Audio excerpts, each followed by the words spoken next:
করে দিয়েছিল, আমরা বাঁচে গেলাম। আর ভয় লাগে না? আমার শরীরটা পুরো কাঁপতেছিল যখন আমাকে বন্দুক চালাচ্ছিল। তো ভয় লাগবে না? ওটা কি মামুলি জিনিস নাকি? বন্দুকের সামনে মহিলা, খোলা রাস্তায় প্রকাশ্যে হুমকি, মহিলাকে বন্দুক দেখিয়ে প্রাণে মারার হুমকি। শিলিগুড়ি মহকুমার নকশালবাড়িতে চলল গুলি, এক রাউন্ড গুলি চালিয়ে পলাতক দুষ্কৃতী। নকশালবাড়ির তোতারাম জাত এলাকায় গুলির ঘটনা, এক মহিলাকে বন্দুক দেখিয়ে প্রাণে মারার ঘটনা। মহিলাকে মারধর করে বুকে বন্দুক দেখিয়ে প্রাণে মারার ঘটনা ও হুমকি। ঘটনায় এক রাউন্ড গুলি করে পলাতক দুষ্কৃতী। ঘটনায় মূল অভিযুক্ত মোহাম্মদ শফিক এখনও পলাতক।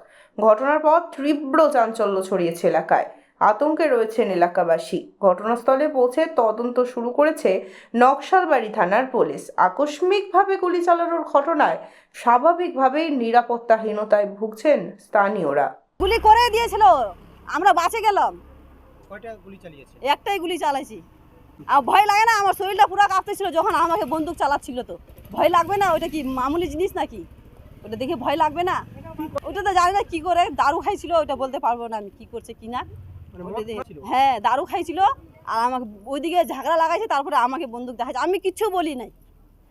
আমি কিছু বললে তো একটা আমার দোষ ছিল, আমি কিছু বলি নাই। আমার ছোট ছোট বাচ্চা আছে, আমি কি দরকার বলতে যাব?